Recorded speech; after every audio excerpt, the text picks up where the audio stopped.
Bonjour tout le monde, je m'appelle Gabriel, bienvenue sur ma chaîne de peinture abstraite, les démonstrations que je fais ici et là de mes toiles ainsi que les sujets connexes reliés au monde de l'art et de la peinture abstraite. Aujourd'hui, je vais t'expliquer brièvement le sujet de la vidéo, c'est comme les précédentes, ça consiste à revisiter le processus créatif des toiles que j'ai créées. Donc, dans quel état d'esprit j'étais, qu'est-ce que je voulais établir comme sujet, comme contexte, les erreurs que j'ai faites, qu'est-ce que j'aurais pas dû faire. C'est une excellente façon pour moi d'ouvrir ma pensée à ce sujet-là. Puis, rien de mieux que le moment de te présenter la toile. Voici la toile. Voilà, assez élancée. Oups. Parfait. Je vais la mettre ici comme ça. C'est une toile très allongée, très mince, qui va sur le sens de l'horizontale, à mon sens à moi. Je ne vais pas faire de jeu de mots, mais voilà. Cette toile-là, je voulais représenter des teintes beaucoup plus terreuses, dans des nuances de brun, d'orangé. C'est la première fois que je voulais que je pouvais, parce que je n'avais pas acheté les sortes de peintures, c'est la première fois que je voulais explorer ce type de teinte-là. Où est-ce que je pouvais me rendre à ce niveau-là.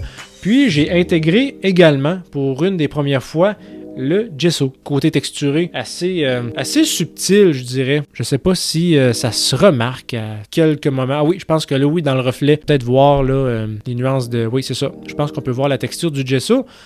Puis, en fait, tout ce que je voulais faire dans cette toile-là, c'était de m'exprimer sur les teintes de brun avec des points de lumière. Pour être franc avec vous, je savais vraiment pas où est-ce que je m'en allais avec tout ça. Puis, mon but, c'était de faire un contour avec un contraste qui allait se diriger tranquillement vers le noir sur les rebords. J'ai commencé vraiment avec de l'intuition, avec le gesso. J'en mets partout. Je voulais pas faire de forme trop surélevée. Je voulais que ça reste relativement plat. Je voulais pas qu'il y ait de crevasses ou que ça devienne trop 3D là, avec le gesso. Je pense que j'ai bien réussi à ce niveau-là. Puis tranquillement, j'ai installé les teintes de jaune au début avec le blanc. J'ai inséré tranquillement les nuances de brun.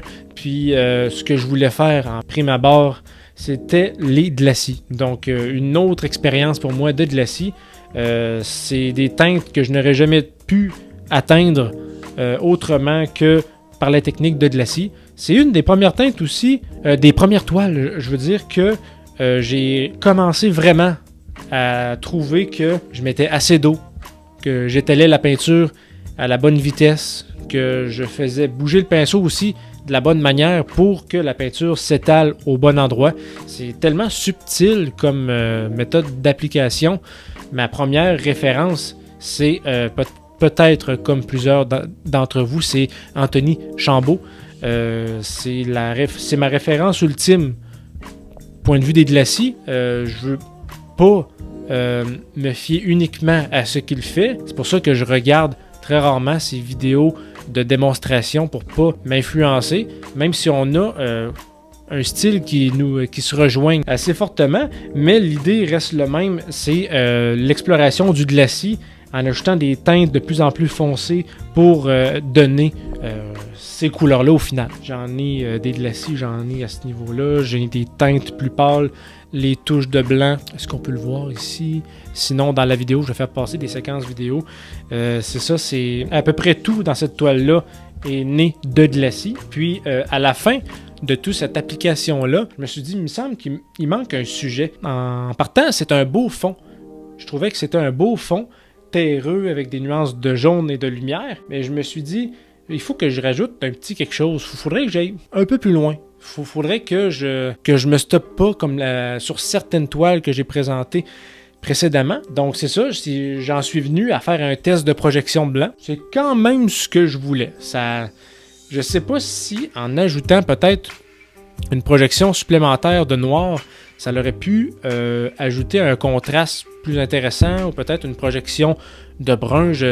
Aucune idée. C'est inconnu et malheureusement ça va le rester à jamais pour cette toile-là, mais probablement que dans le futur, je vais pouvoir essayer deux types de projections de couleurs différentes au lieu uniquement de mettre du blanc. Puis, dans quel état d'esprit j'étais, ça c'est assez comique. Pour ceux qui écoutent Star Wars, en novembre 2020, il y a la 2e saison de Mandalorian qui est sortie. Puis, je l'ai fait dans ces eaux-là. Il me semble que ça fait Tatooine. Je trempais dans cet univers-là. Au moment où j'ai fait cette toile-là. Puis j'en suis agréablement satisfait. Donc voilà, je vais la déposer sur le côté. Puis c'est pas mal tout. Donc j'espère que tu as apprécié la vidéo. Si tu as des commentaires à rajouter sur ce que j'ai dit dans ce contenu-ci, n'hésite pas à l'écrire dans les commentaires. Ça me fait plaisir de te répondre. Puis si tu veux encourager la chaîne, n'hésite pas à t'abonner, à liker, à partager. C'est des choses que j'apprécie beaucoup. Donc sur ce, on va se revoir très bientôt pour... Pas pour un café. En fait, oui. Peut-être pour un café. Je sais pas si je vais m'en faire un. En tout cas. Oh boy. Un café à la base avec des teintes épicées et corsées, noir, froid. Je ne recommande pas nécessairement. Ceci dit, la chronique café est terminée. Mais sinon, écoute, à la prochaine.